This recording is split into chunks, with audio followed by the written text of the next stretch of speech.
So welcome everybody to this amazing World Wisdom Circle. And I'm delighted to see that we have got different parts of the world here. And we also have some newcomers, which is wonderful. And we've got some old timers who've been here forever, which is wonderful too, like Philip and Adolfo and Mike. And I'm just going to literally just post something onto the chat, which is my starting point for what we're going to talk about today. I just wanted to, in an overview, the World Wisdom Circle is a collective of many, many wisdom circles that happen in different countries. And I want to explain to those who are new to us what that's about. So if I read this, the general overview is that we're setting our collective and individual intentions to transform inequalities between women and men through the power of authentic harmony in communication, conversations, and relationships in all aspects of our lives, and those of all marginalized. We seek to eliminate all toxic words and deeds. And I've been writing a lot this last week about trust and whether or not there is trust in the world and how we build trust. But I wanted to give some background to this circle for those of you who are for the first time here. We have been running these circles every month for this year since January, but before that, for the last several years, really since the beginning of COVID. So when COVID hit and we all started going online, I brought together groups of wonderful wise men and women, some of whom are here today, to explore what is the imbalance and can we change the idea of fighting for equality to one of looking for harmony, creating authentic harmony in our world by understanding each other. And, you know, what is happening in the world that makes us mistrust each other? Is it about just trusting ourselves makes it easier to trust other people? Or what happens when a promise is not fulfilled? Is the trust broken? And what happens to that relationship? Can we actually move beyond that? Can we build trust again? So there's a quote online which says, when a promise is broken, saying sorry is not enough. And always when I look at these things, I wonder, is it different for men or different for women? We've got an awful lot of things happening in the world that are changing the way we exist. And the goal with this wisdom circle and the ones that we have across the world is that we're always looking at the role of men and women together, but we are looking at it from a women-centric role. And what I mean by that, for those who are new to this, is that the fundamental question is are men and women the same? I hope all of you would nod and say, no, they're not the same. But are all men the same? No. Are all women the same? No. So what I want to do is to look at how we can actually bring these things together. So just as some background, we have, I have the notable role of being the G100 for positive masculinity. And this is part of a network of women who also invite men to the circles of men and women who are looking at the overall picture of inequality. I represent my group, and we do have some of the chairs here. Chita, who is new to our group, is our new chair for Canada. We have Carmen here, who's our state chair for California. Quite a responsibility there, Carmen. And Elaine is going to become our chair for Portugal, but I still have got to put that together. We have Faraz, who is our male G100 positive masculinity representative. And Clara, who's hiding away there. So she's upside down. Clara, you're upside down. I do, why? I know you're in England, but could you go the right way up? Okay. To do that, anyone know? I don't know. Anyway, you're the expert on that kind of stuff. I'm not very expert on technology, so if anybody can help, please do. Anyway, thank you. Clara is our UK chair. But also Okay. I have some of my Corporate Heart International colleagues here, Adolfo and Philip. So Adolfo's in There we go. San Diego and Philip's in England on the East Coast. And the rest of you who are here, who have been here sometimes for a long time, and I welcome Tony, who is new to this. Hi, Tony. And Hadassah, who is the first time here, who I met very recently. But Matt and Nikki, Mary, Melissa, we've spoken. So Melissa, you're new to the circle as well. So we all come from different places, but our goal is to seek this idea of authentic harmony. And where does trust or mistrust come into the equation? So I wrote about this the other day on LinkedIn, talking about who do we trust, how do we trust, and what do we trust? And it was very interesting that the president of India, Modi, said at the beginning of the G20 summit that the greatest issue we have since COVID was trust. And if you look at many countries in the world, and I'm not specifically critiquing India, but every country has inequalities between men and women, and every country has marginalized areas where women are having to suffer in lots of different ways. Some at the very difficult end of abuse and violence, and others at just the difficult critique. How can I be in business? Am I respected, etc.? And in fact, there's a huge event at the UN next week, which is part of the Red Card campaign, which is all about stopping violence. But I'm not here to look at the bad side. I know we do have violence in the world, but I want to look at what do we start to do differently. So one of our themes in our smaller groups, so each one of my chairs has a wisdom circle every month, as far as they can manage, and they tackle a different part of the acronym HEARTFELT. And we just got to the end of HEARTFELT. So to explain that these were 9 months, a bit like gestation. So we started in January looking at the H, how do men and women honor each other? Do they? Do we actually honor ourselves? And then the E was empathy. Do we understand empathy? Do we see it in a different way? And then the next one was accountability. And then we looked at respect. And we did actually look at trust in the 5th month. Then we looked at faith, equality, respect. And this month, we allocated the T of heartfelt to Thanksgiving. So my question to all of us is, do we truly give Thanksgiving to each other as men or women? Are women, and coming from a women-centric point of view, are women given the gratitude for themselves? And this is not men, so I'm inviting the men also to come into this conversation of how we give thanks to each other. But I was watching a program the other day which said women don't give enough thanks to men for being men. So I think that is an important point as well. And actually, there was also an article which Clara sent to me, which was that an MP in the Parliament in England said that men needed pity.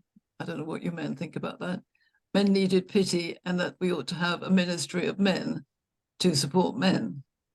So all of these things are really very funny. I mean, they're fascinatingly unusual, because really we all need to honor ourselves. We all need to give Thanksgiving to ourselves. So where is it that we don't give Thanksgiving to each other? And how can we actually move past that blockage where I certainly, living in America at the moment, see a lot of dissolving of humanity into arguments and crime and distress, and a lot of things that are causing people to dislike each other and not work towards harmony. Now, in our circles, in the wisdom circles across the G100, one of the interesting things is to look into each country. But when we look at the world, how can we actually understand trust and thanksgiving together? So for me, if we're giving thanksgiving, then surely it's given in the state of love. And in the state of love, we should be able to build a trust. But I wonder also whether trust is seen differently as men and as women. And we know this is true of some attributes. So let me take another one, which I know some stats about, the idea of appreciation. And maybe that is part of Thanksgiving. In some research I studied recently, this is not my own research, but online, it said that 97% of the sample of men said that they appreciate women. And out of the sample, 97% of women said they didn't think they were appreciated by men. So where is the problem in that statement? It sounds like it's either side is lying, but they're not. What we're doing is not understanding each other in the way we're appreciated. And I've had that experience in talking to men who believe that their sense of appreciation or Thanksgiving may be very short and not lengthy, whereas a woman wants to have lots of accolades. So one of the things is that we study the idea of value creation. So this is, I just want to give you this as a first starting point, because this is very important in that, and this is my, and this is the cycle, and I'm going to use this one because I was going to use a PowerPoint, but I don't want to do that. I want you just to sense what is happening here. Just need to let somebody else in.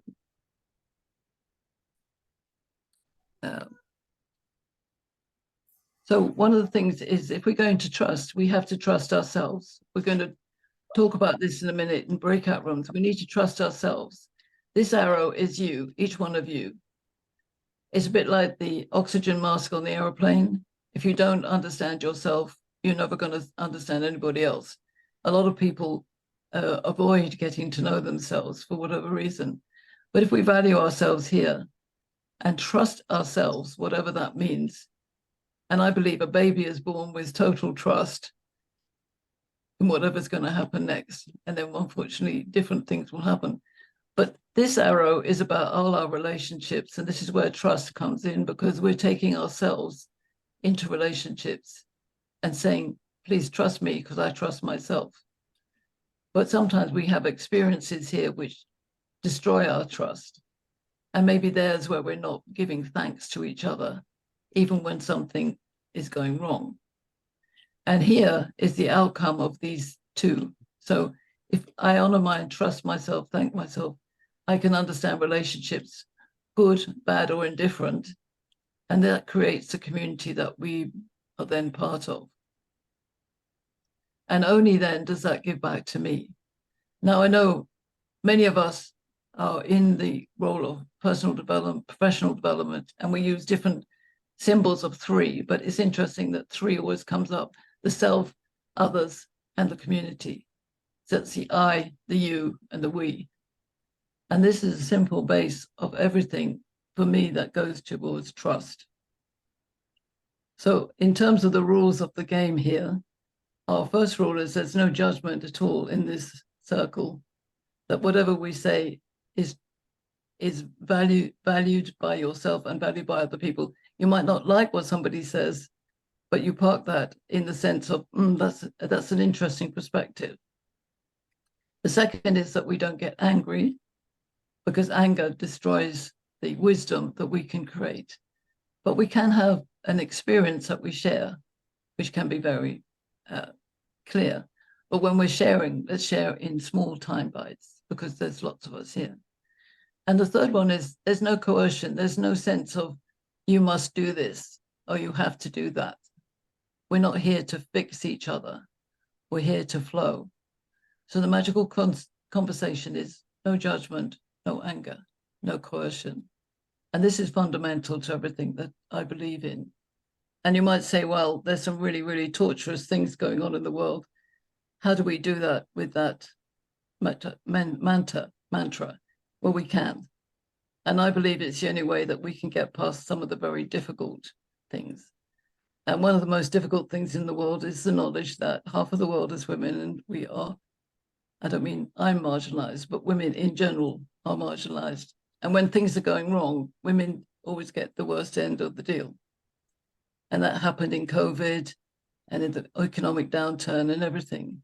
So in terms of being able to discuss this, I would like to suggest that we actually, we go into some breakout rooms and then come back to the main thing, because there's quite a lot of us here.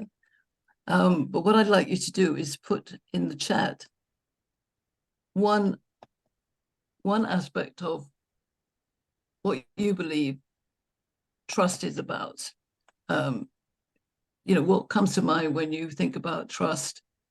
What is the word that comes to mind for you as a woman or as a man about trust between men and women?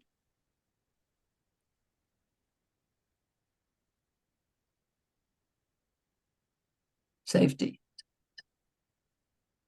Safety, honesty, respect.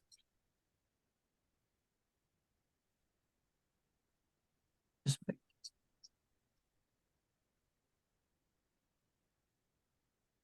Love in action. Faith that everything is a lesson. Love in action.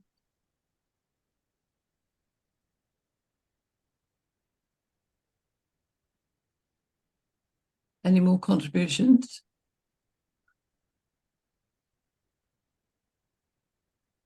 And if I ask you the question, would you trust every single person in the world? What would your answer be?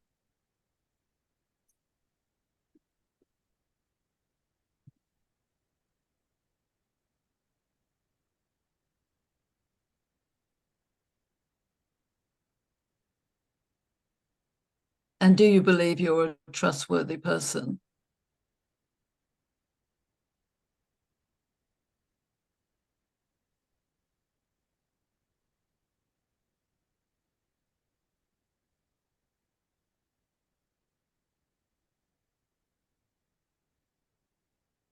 Okay, so we generally don't see the world as a trustworthy place, but we can be trustworthy. Okay, so believe in someone else's capability and ability to do the right thing. Okay, so I want to do is we'll go into some breakout rooms, because I think that's going to be an easier function. So 1, 2, 3, 4, 5, 6, 7. There's 6, 12, 34, 15. So I'm going to make 5 groups.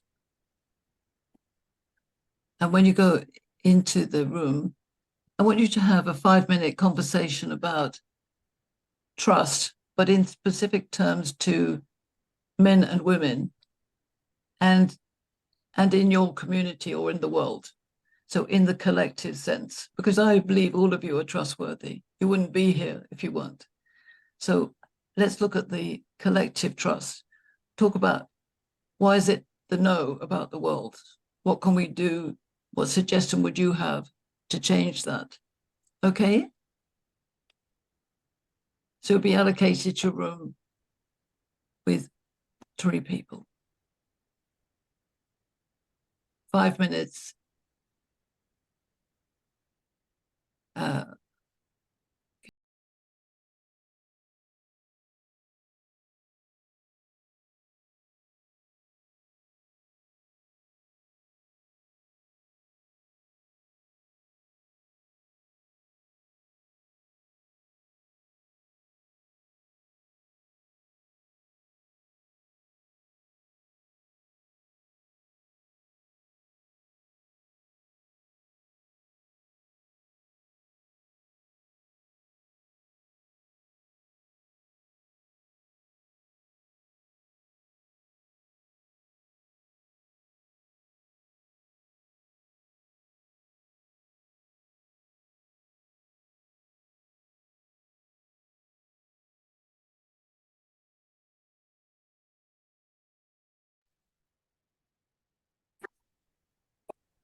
Yeah, it's interesting to know.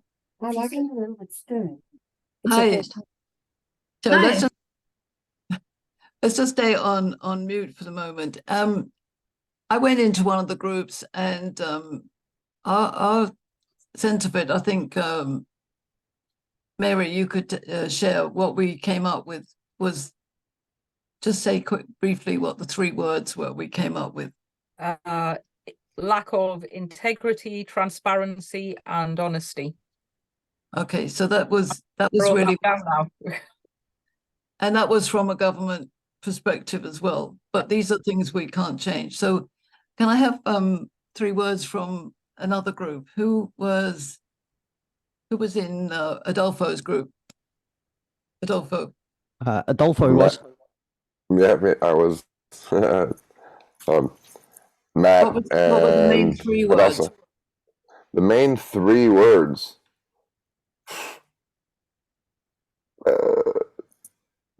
So you're gonna have to help me out, Matt. I don't think we had 3 words. There was a lot of words. The theme about trust is that we're not all the same, and that we have to extend our trust based on the understanding that our experience is polarized.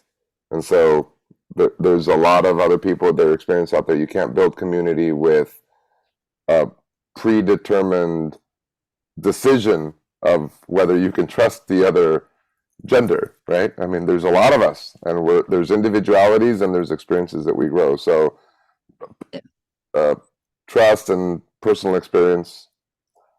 I think overall, faith. possibly Yes. welcoming to trust is the theme across the 3 people that were in our room. And Invitation, yeah. you think, yeah, invitation, yeah. Yeah, it's something you choose. Yeah, I like that, Matt. We all agreed that trust is something you have to give. It's not. Okay, let's have a soundbite from another group. Who was in another group? Clara, go ahead. Okay, Clara, a soundbite. Yeah. Okay, words. three sound bites that came over very strongly was gratitude, communication, and building relationship. Those are the things that kind of, jumped out. Would you say Okay. that's right for us, Elaine? Yeah. Okay. So those are the things that we need to Right. take notice of. What was another group? For us, which group were you in? I was with Clara. Okay, good. Tony, which group were you in?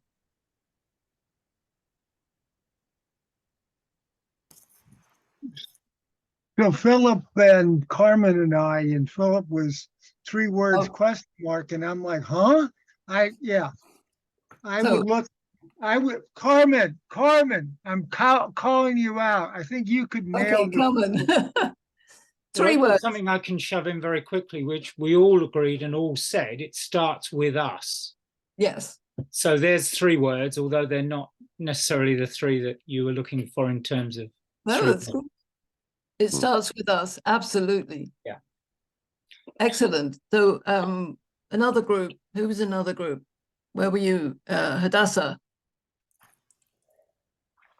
I was with Adolfo and Matt. I think that the one thing that we walked away with is that be willing to take the risk to trust.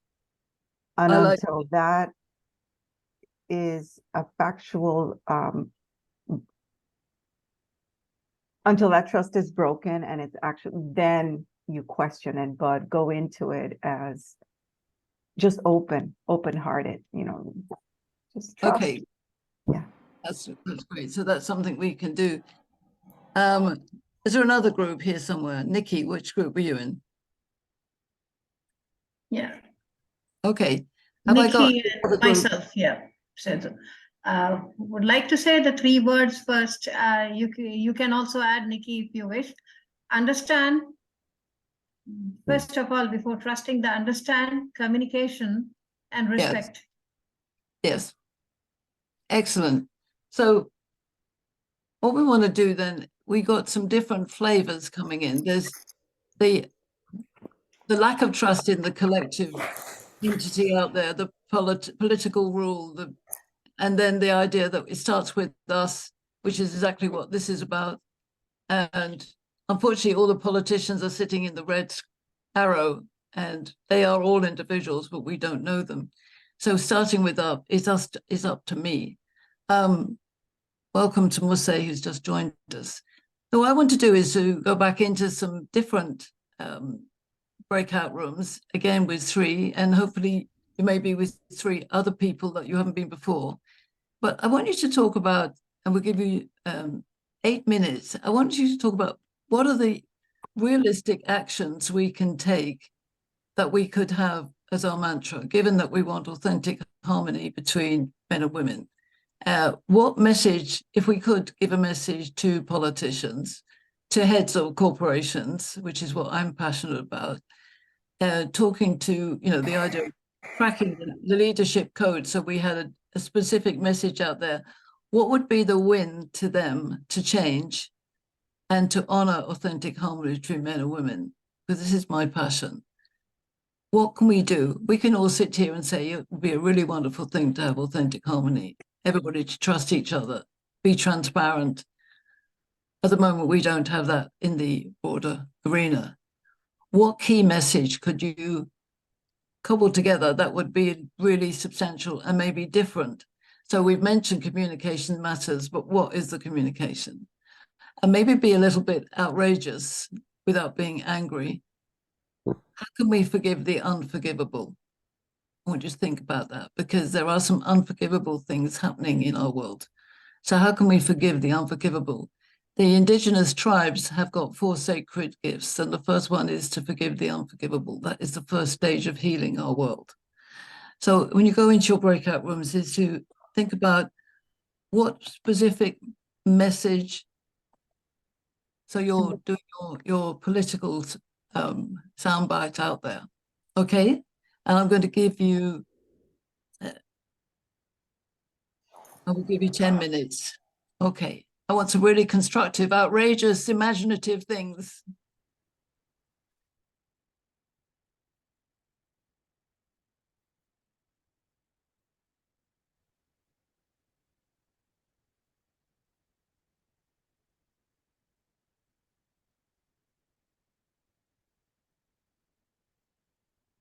It seems like you lose everyone. Yeah, have you found one? Oh. No, I mean, like, everybody's gone.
Wow. There was some powerful stuff going on in my room. It was amazing. So let's have some reviews then from the group. Clara, your quick yeah, I was going to say, I'd love to lead. We had a really great constructive conversation, and I think what came through was we'd like to see is the yin and the yang being represented more fully.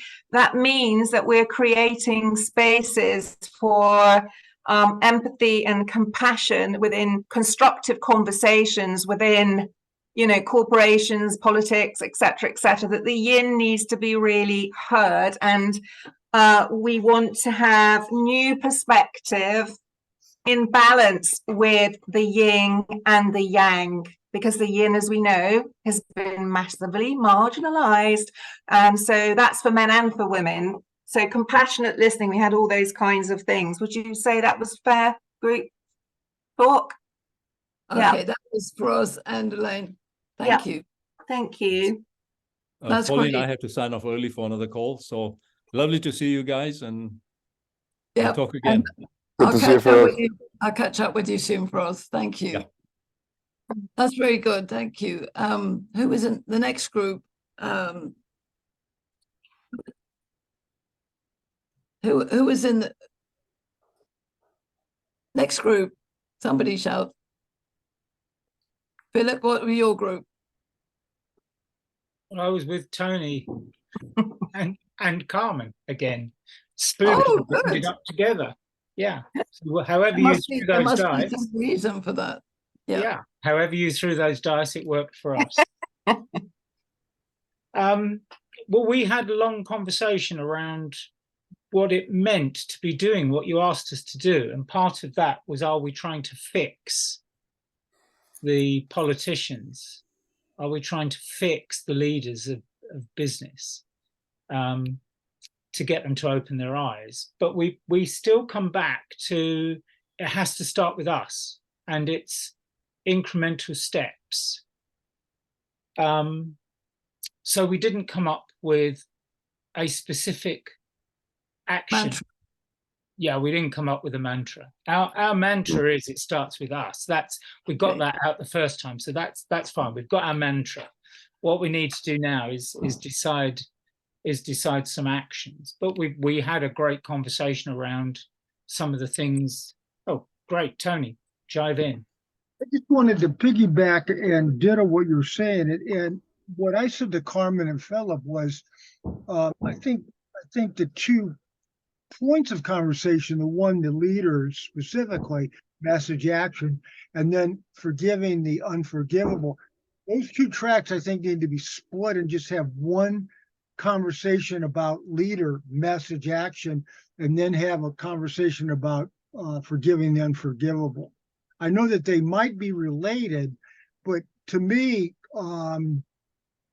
this is just me personally, I found it difficult to try to track both, because I don't think that I'm never going to be talking to Joe Biden or Trump or any of these people, and quite frankly I don't have any interest, but I would talk to them the way I'm talking to you.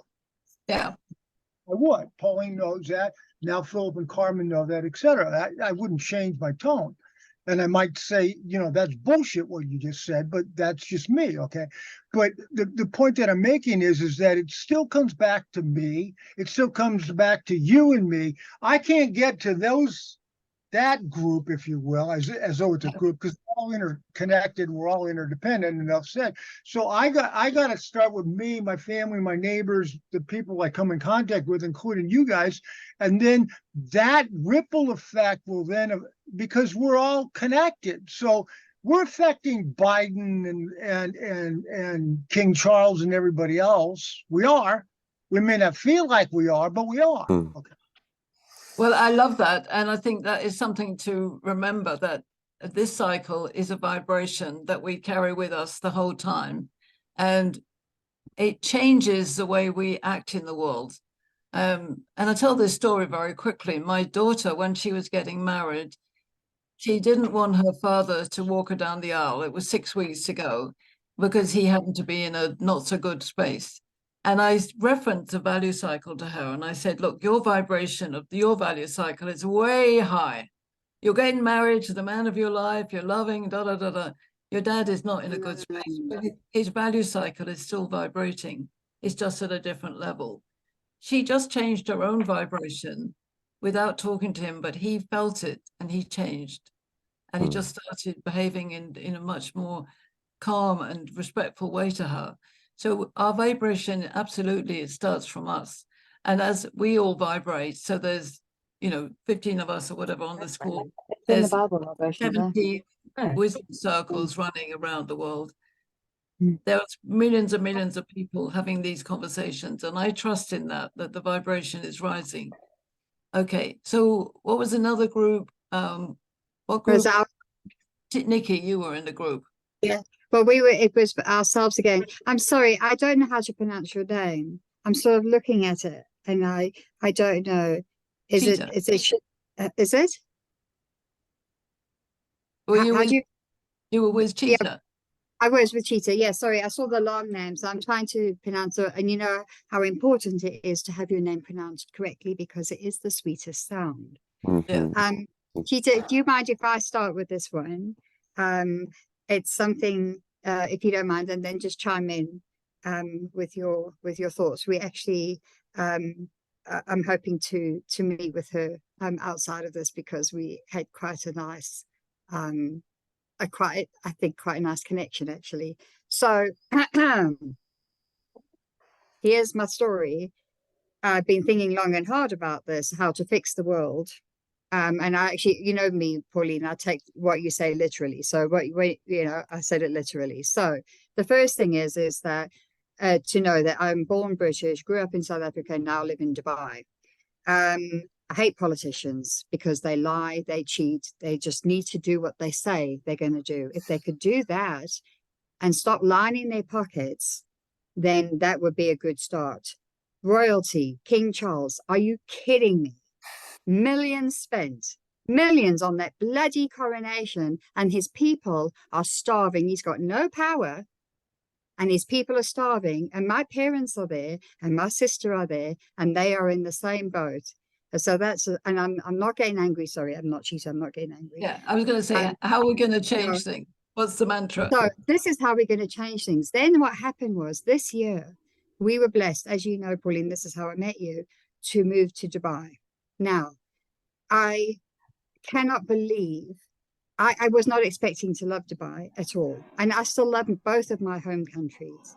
But the way that Dubai is run is unbelievable. The sheikh, who is the king, he is also the in control of Dubai. They don't have security. They don't need it. They drive themselves around. It's very trusting.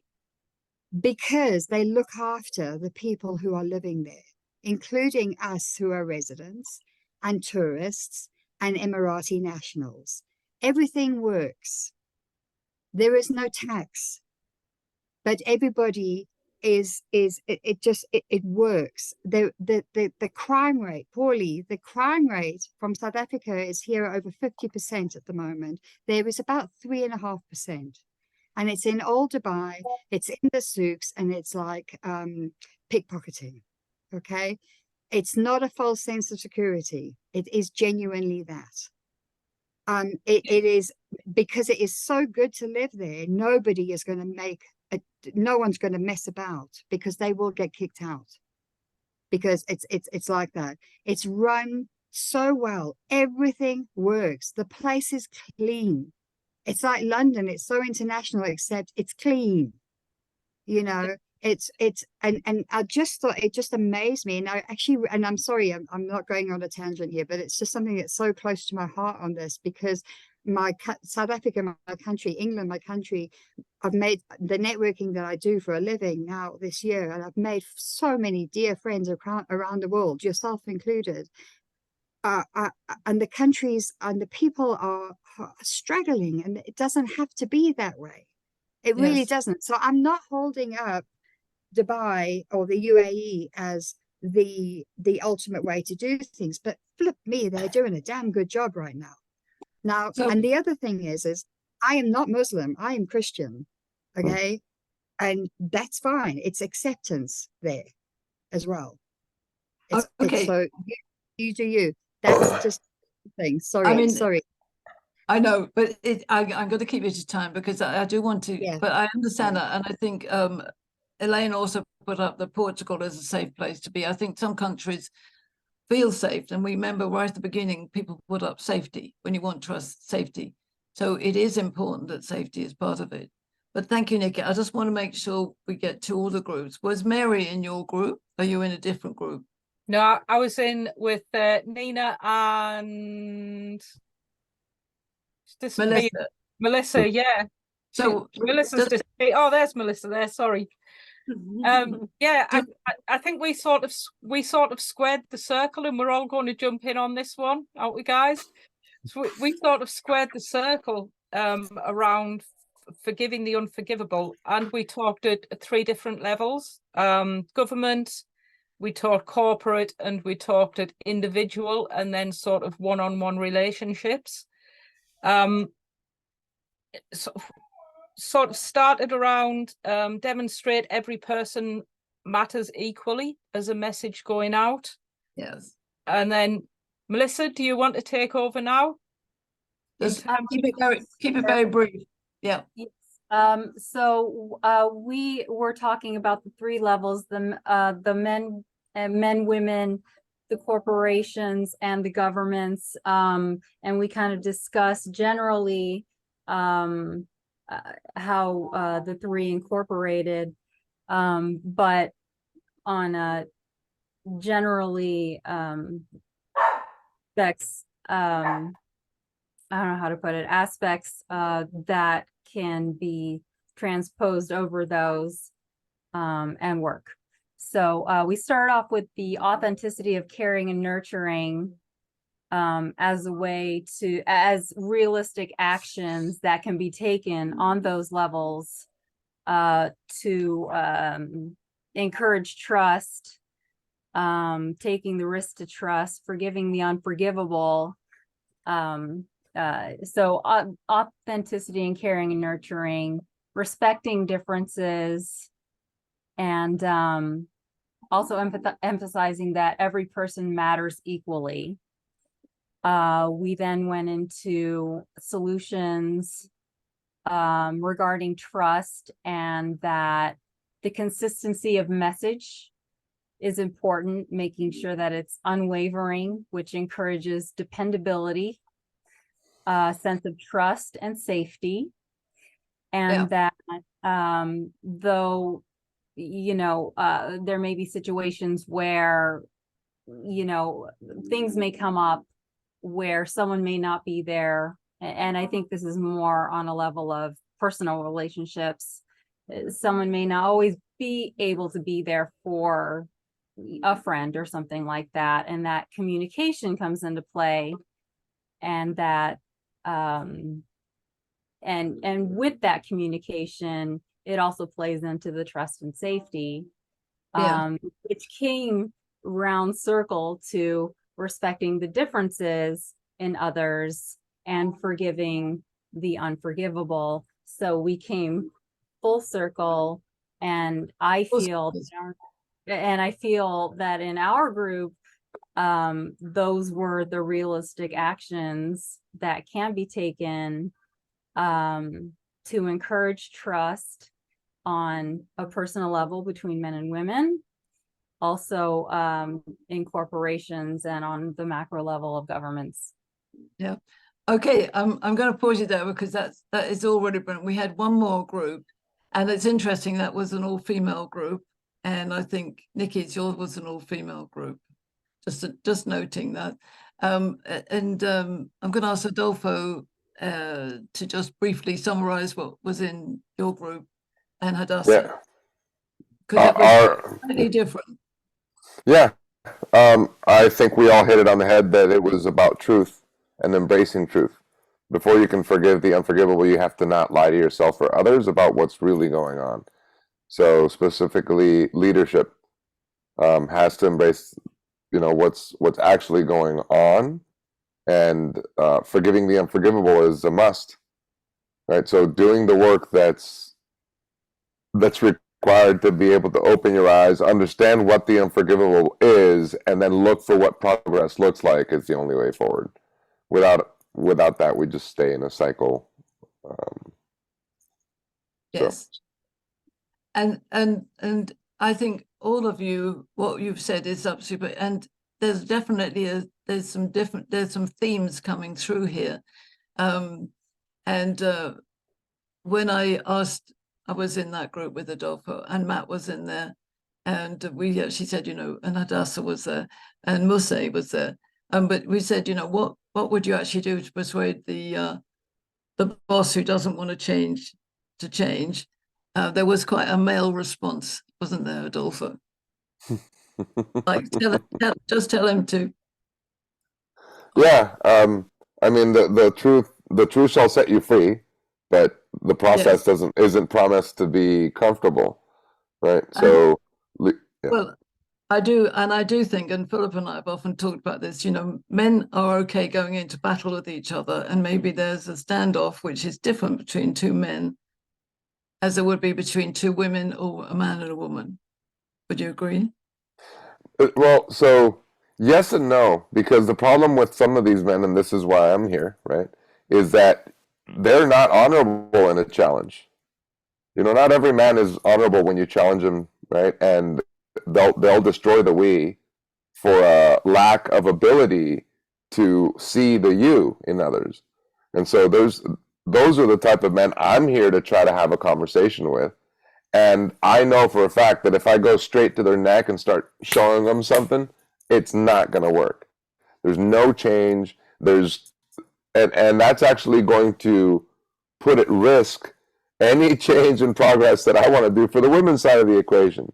Because all we'd be doing is saying the way that you fix problems here is let's see who the bigger Neanderthal is.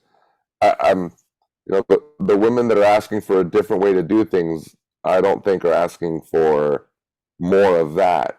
So it's a challenging way to get the same type of leader to feel the same type of pain, because they have to feel that without that mechanism, because it's not a visceral, it's not a physical fight, it's an intellectual one. And the fact that leaders can't go from an intellectual fight to an intellectual solution is the reason why they're not being trusted. Yes. So one of the things is we work with something called the gender dynamics archetypes, which most of you know about. Some of you don't. Some of you have had insights into it when we've done the Cracking the Leadership Code. Philip and Adolfo are both my rulers. So we have two different archetypes for men. And Tony and I have talked a lot about the possibility that he's a philosopher. Yes, Tony. So, but those of you on the call, you females on the call, might look at these three men and think they're all the same. But there are subtle differences in the way they deal with things. Okay, and for us women, I'm a magician for sure. Clara and I have discussed that she's a magician. Elaine, we came to that conclusion that she was a magician. Hadassah, I think we did, and Carmen. Mary is a beautiful sovereign, and as is Nikki.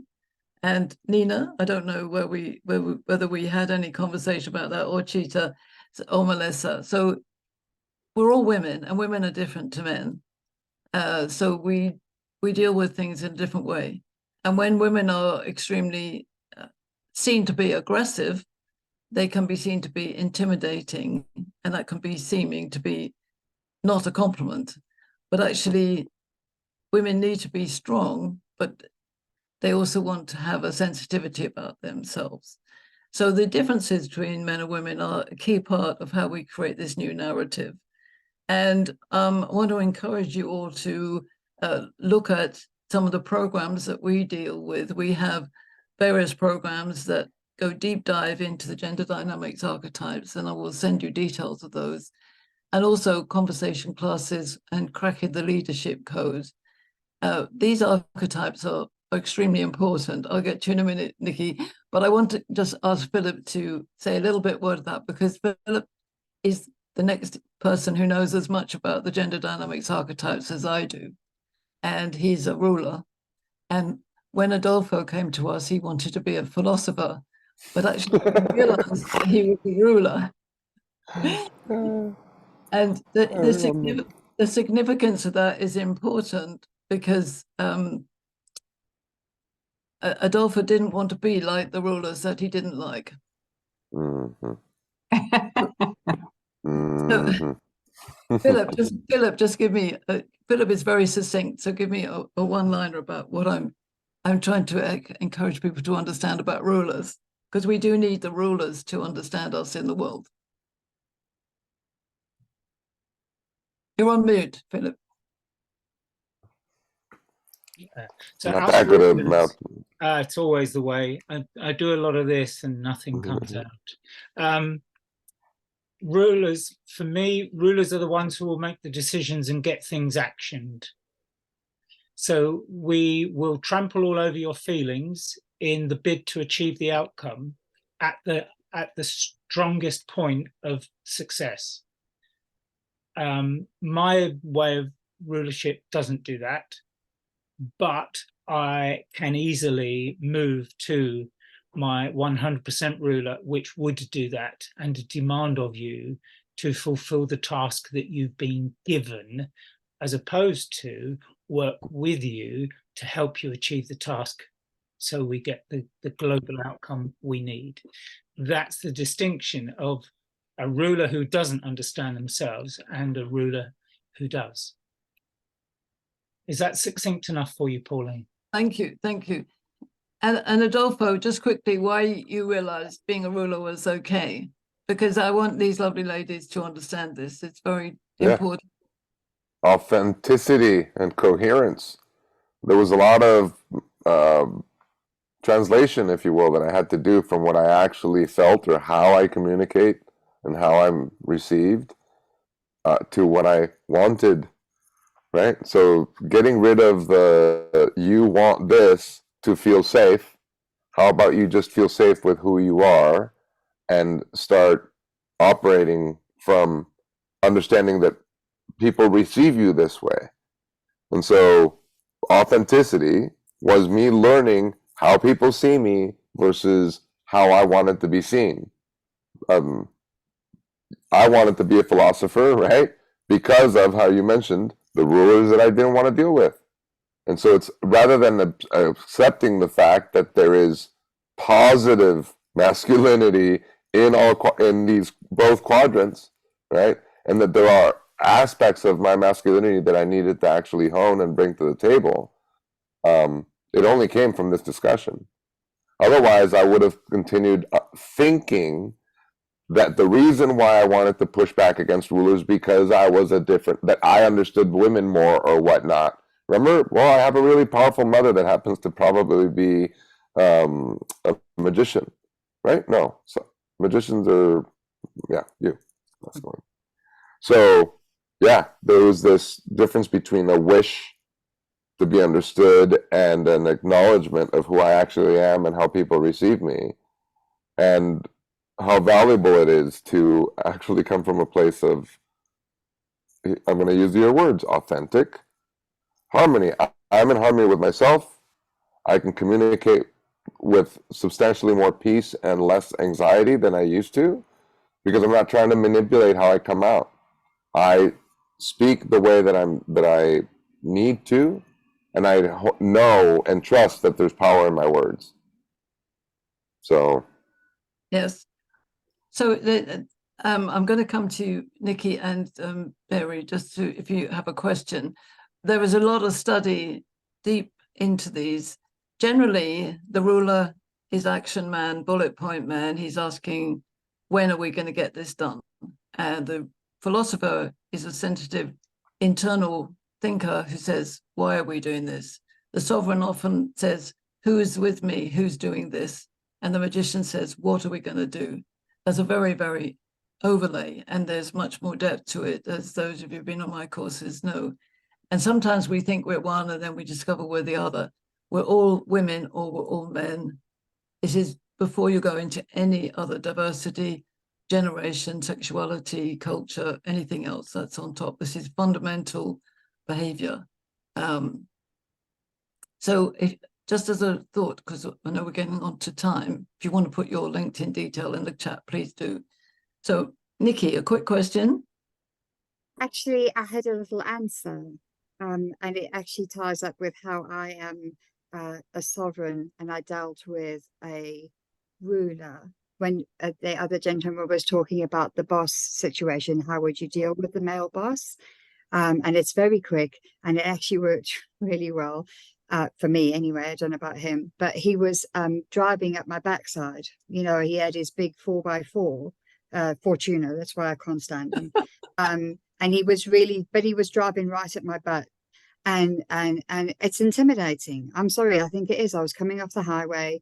And so as we came off the highway, I pulled up to the traffic lights and he pulled next to me. So I rolled down my window and I just said to him, and I said, put your window down. And he said to me, yes. And I said, would you drive like that if it was your daughter in the car in front of you, or your wife, or your sister, or your mother? And he sort of looked at me and he got very, very sort of flushed in the face. And I said, I really hope not. And then, because I knew the timing of the lights, put the light up, the window up, and I left.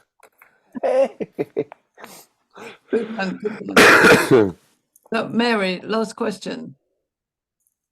Just wanted to make a comment, Pauline, in terms of me sort of challenging head on, just to state the obvious here, that it is viewed very, very differently when a woman challenges a man head on to when a man does that.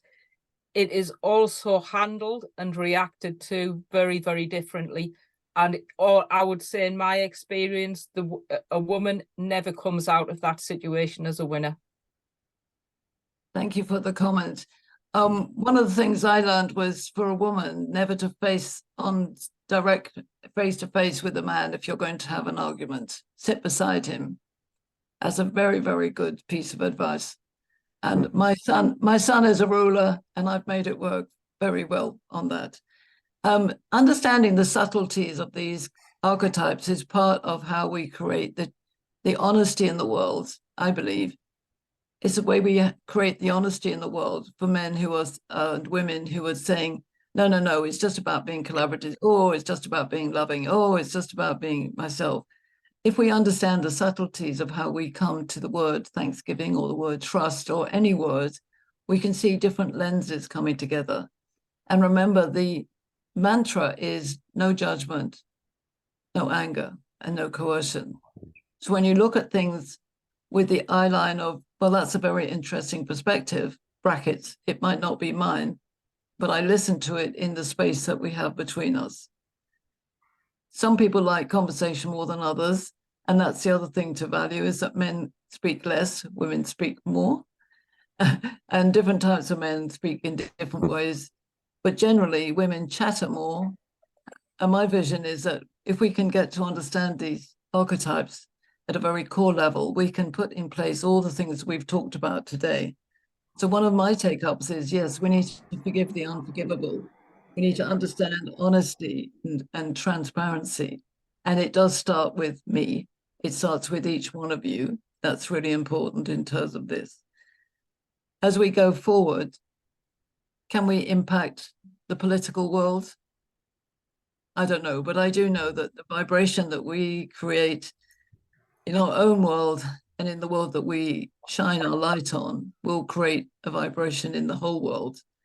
And as a statistician way, way back, I know that this is not random that we're having this conversation. It's happening everywhere in the world. And that's what I trust in. I trust that those people in the world who are like us and will turn up for a conversation like this will actually want to change things in the world and to keep that mantra going. So be firm and fair, but friendly. How about that? Firm, but fair, but friendly. I do believe that friendship for me is actually more important than collaboration. I think for me, friendship has always been the essence of my life, and I get very upset when I don't feel that that people are being friendly with me. So let's trust in that and see if we can take that forward in the world. I really appreciate you all, and we got one last question. We'll say a quick question then. You're on mute. Sorry, like one of the things that you mentioned now, I just don't want to pass it on. Friendship versus business or whatever. I don't know, including you, when my first engagement, I told you, for me, business is the last thing, that monetary aspect or whatever. Friendship, I can be able to see eye to eye with you 40, 30, 50 years from now and say that, hey, are you still my friend, right? Yes. those are like, you know, when you get all these things together, it comes to authenticity. If my approach from the get-go and the basis of authenticity, then our friendship will last. Otherwise, it wouldn't. So that's Okay, one. And then also, I appreciate Alfonso. Sometimes one thing that I learned from you, I'm just being honest, I'm in learning progress. The way you say things, it's like straightforward, you know, there is no sugar coated. I used to have like leniency when I'm like, I don't want to address things, but ever since I met you on our couple of sessions, I learned that. Now I try to say things, hey, this is not suitable for me, you know. I used to compromise, and then in the end, even Dr. Pauline and others tells me like, oh, you're too nice, you don't have to. No, I learned from you. So I'm learning from Nikki, I'm learning from Dr. Pauline, I learned from Philip, his you know, preciseness, you know, and thank you so much. Thank you. And I think we will close at this point, but I think this is really important. Philip gave us a very important acronym, which is CORE. And the first C-O-R-E, C is choice. We all have a choice at any moment of our life. And those of us who say we don't have a choice, by not making a choice, it's a choice. O is the ownership of what we're doing. Ownership, being who you are, being full of presence, understanding yourself, warts and all. Be okay to be yourself and be able to be vulnerable. The R is responsibility, something my father taught me endlessly. Always take responsibility. If you make a mistake, take responsibility for it. Let's take responsibility to forgive the unforgivable. And then the E is energy. And that's what we've got now, energy and vibration. And that's what my dream is. And with Corporate Heart International and with the Wisdom Circles, that's what I'm looking for, is to understand the awful things that are happening in the world, especially for women and girls, and how we address that without getting into a fight. Because I believe that we can do it with strong strategic sensitivity. There you are, I'm full of S's today. I want to thank you all and really appreciate you. Please, please follow what I'm writing on LinkedIn. I'm trying to really push the boat out. I want to meet those leaders. We're ready to meet those leaders. I've got Adolfo and Philip on my side. I've got Tony. I've got all of you lovely women. I want to meet those leaders so we can have a conversation with them, because the world is going crashing economically and socially and emotionally. So please, if you know any of those leaders, then bring them to us and we'll share in the profit if we're going to make any profit. But let's get out there and find those people. Yeah. And if anybody can introduce me to Sir Richard Branson, I would love you forever. Oh, I'll work on it. Okay, so thank I'll work on it, yeah. So thank you. We're going to make a noise in the world and do it now. And that's my mission with all of you. So thank you, those who are here for the first time. I will follow up with you, Elaine, about the G100 in Portugal, and soon to put Cheetahs out there as the chair for Canada. But all of you, I really appreciate you being here. Love you, Paulie. I love you all, and you all make my life very special. So thank you. Thank you. Thank you, Pauline. Love you so much. Thank you. Bye. Thank you. Bye-bye. Bye, darling. Thank you. Bye. Keep challenging. So yes, Adolfo and Philip, can you stay? Can Yeah. you stay for a minute? Yeah. Bye, Clara. Adolfo, good to meet you. We'll see. Nice Good to to see you, man. everybody. Bye. Bye. Bye, Carla, Clara. Bye, Mercy. Bye, Mercy. So I just wanted to say hello to you. Bye, Mercy. That's it. I just There you wanted go. to say